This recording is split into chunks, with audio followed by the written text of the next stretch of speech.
So in the metric system, we're looking at the kilogram. That's our base unit. So we have these ones here. 1,000 grams is 1 kilogram, and 1,000 milligrams equals 1 gram. So gram is the base unit.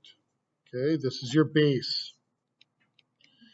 And then with a metric ton, so we have the metric ton is 1,000 kilograms. A little bit easier to remember. Do you guys remember what the imperial ton was? The imperial was the pounds one. So 1 ton is 2,000 pounds. Okay, write that down again. For the imperial system,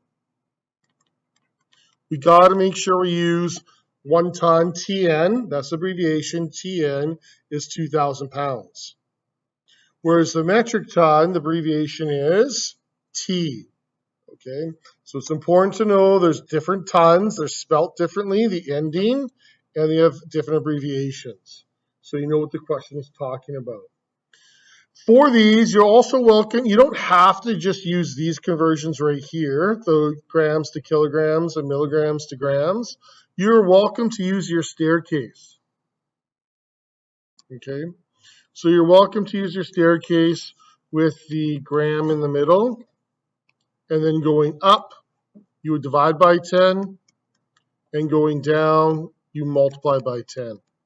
So you're welcome to use your staircase. I'm going to hand back the measurement units right now to you, so you can have that to use.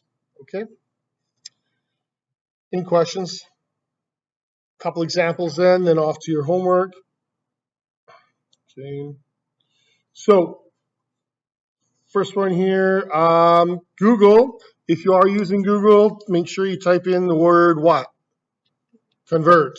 So use the word convert and use the letters or the abbreviations. So you have to know, is it just a T or is it a TN? You got to know which is which. And you'll always be allowed to look that up, right? You'll be allowed to look that up, okay?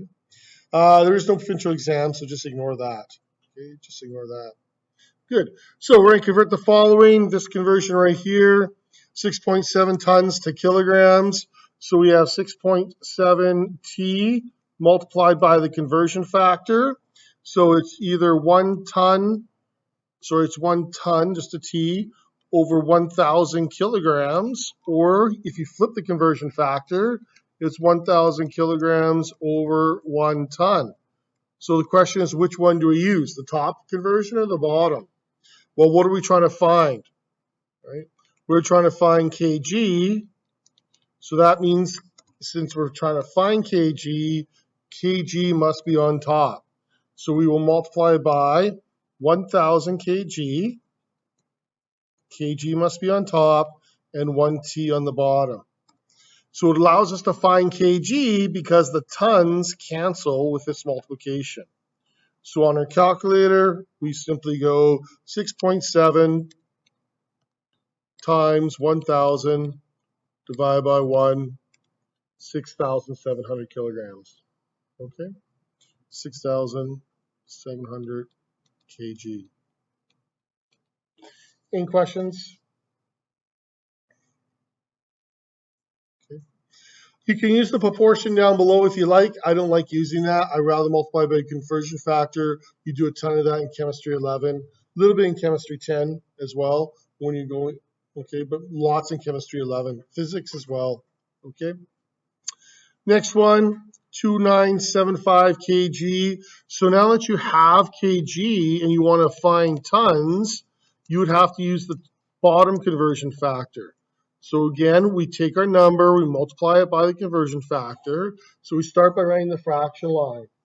Since we want tons, it goes on top, kg goes on the bottom. Now you look at the numbers, right? This stuff has nothing to do with numbers. It just has to do figuring out what you're trying to find. We're trying to find tons, so that's why we write 1 tons on top. We have kilograms, and it has to cancel. That's why we write 1,000 kilograms on the bottom. And then the kgs cancel. So on your calculator, it's going to be 2975 times 1, which doesn't matter, divided by 1,000, causes your decimal to move, 2.975 times. Okay. Questions, comments, or concerns?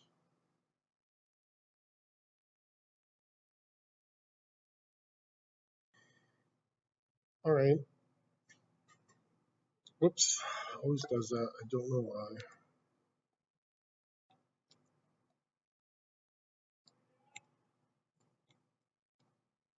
Okay.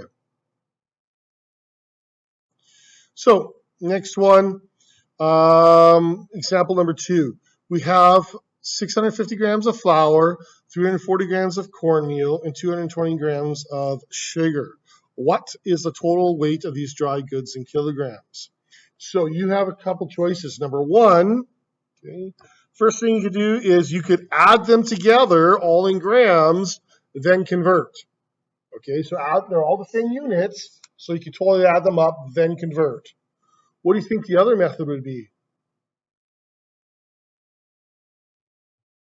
So number 1, add them, then convert. The other one would be convert, then add, right? Your choice.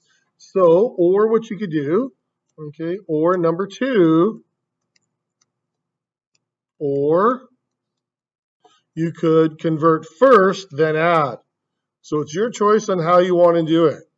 Either add, then convert, or convert, then add. And we got lucky because they're all the same. If we had some that were different, we'd have to convert them to the same and then do one of these methods. Okay. And I'll be honest, since we want to find kilograms, if one was different, I'd probably change everything to kilograms. But you don't have to. You have choices. Okay. Your options, whatever you feel you like to do. All right. So here we go. Added them up, 650 grams, 340 grams, 220 grams, gives you a total in grams. Okay. So then you can do your conversion. So 120 grams, so 1,210 grams, multiplied by your conversion factor. We're trying to find kilograms, so what should go on the top? Kilograms. And we have grams, and grams need to go on the bottom. So now we look at our conversion factors. Okay. So you should decide what your conversion factor needs to look at before you go look at your tables. Okay. So let's go back up to the table. Right here. Did you guys make this pop out a little bit so it's easy to find? Right. So I'd make this pop out, put a circle around it or a box or a square, make it pop out. And the one that we're looking at is the top one, 1,000 grams and 1 kilogram. You could totally use your staircase, okay? We have 1 kilogram is 1,000 grams. So again, you pull out the calculatrice. That's French for calculator if you didn't know. 1210, sorry, funny for me, 1210 times 1 divided by 1,000, 1.21. So it equals 1.21 kilograms. That's a lot of flour and dry goods, I'll be honest. That's going to be a lot of volume. It doesn't talk about volume, but that'd be a lot of volume. Okay? Questions, comments, or concerns? Very, very similar to what we did with the measurements, isn't it? When we do the measuring lab with centimeters to meters or meters to kilometers, when we have to find those would be for long distances because kilometers are so large. Okay. So for your homework, real quick, just doing your conversions here, 1, 2, 3, 4. Here, add, then convert, or convert, then add. Make sure they're the same units. Last one's a little bit tricky. Easy peasy, lemon squeezy. Any questions? Okay. Begin. Good luck. Get to work.